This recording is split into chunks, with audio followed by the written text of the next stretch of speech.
Well, I would use the approach that I think I'm using now of trying to search out businesses that where I think they're selling at the lowest price relative to the discounted cash they would produce in the future. But if I were working with a small amount of money, the universe would be huge compared to the universe of possible ideas I work with now. You mentioned that 56 to 69 was the best period. Actually, my best period was before that. It was from right after I met Ben Graham in early 1951. But from the end of 1950 through the next 10 years, actually returns averaged about 50% a year. And I think they were 37 points better than the Dow per year, something like that. But that I was working with a tiny, tiny, tiny amount of money. And so I would pour through volumes of businesses, and I would find one or two that I could put $10,000 into or $15,000 into that were just ridiculous. They were ridiculously cheap. And obviously, as the money increased, the universe of possible ideas started shrinking dramatically. The times were also better for doing it in that time. But I think if you're working with a small amount of money, with exactly the same background that Charlie and I have, and same ideas, same whatever ability we have, I think you can make very significant sums. But as soon as you start getting the money up into the millions, many millions, the curve on expectable results falls off just dramatically. But that's the nature of it. You've got to, when you get up to things you can put millions of dollars into, you've got a lot of competition looking at that, and they're not looking as I did when I started. When I started, I went through the pages of the manuals page by page. I mean, I probably went through 20,000 pages in the Moody's Industrial, Transportation, Banks, and Finance manuals. And I did it twice.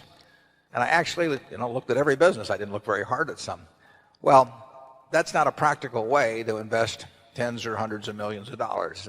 So I would say if you're working with a small sum of money and you're really interested in the business and willing to do the work, you will find something. If you were, there's no question about it in my mind. You will find some things that promise very large returns compared to what we will be able to deliver with large sums of money. Charlie? Well, yeah, I think that's right. A brilliant man who can't get any money from other people and is working with a very small sum probably should work in very obscure stocks, searching out unusual, mispriced opportunities. But, that's such a small world. It may be a way for one person to come up, but it's a long slog. Yeah, most smart people, unfortunately, in Wall Street figure that they can make a lot more money, a lot easier, just by one way or another, getting an override on other people's money or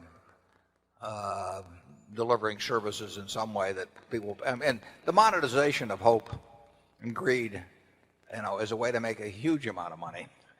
And right now it's just take hedge funds. I mean, I've had calls from a couple of friends in the last month that don't know anything about investing money. They've been unsuccessful and everything else. And, one of them called me the other day and said, well, I'm forming a small hedge fund, 125 million he was talking about. Like the thought that since it was only 125 million, maybe we ought to put in 10 million or something of the sort.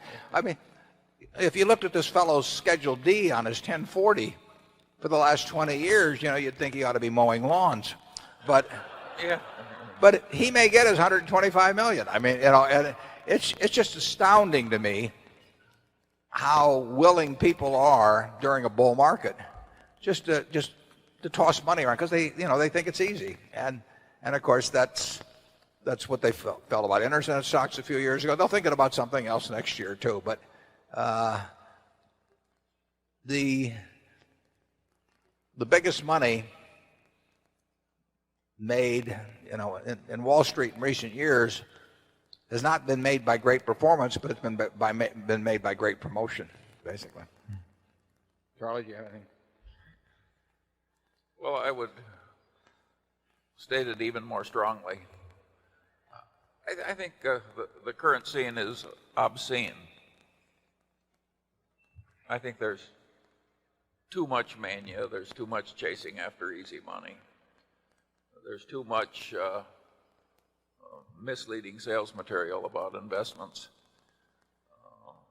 There's too much on the television emphasizing speculation in stocks.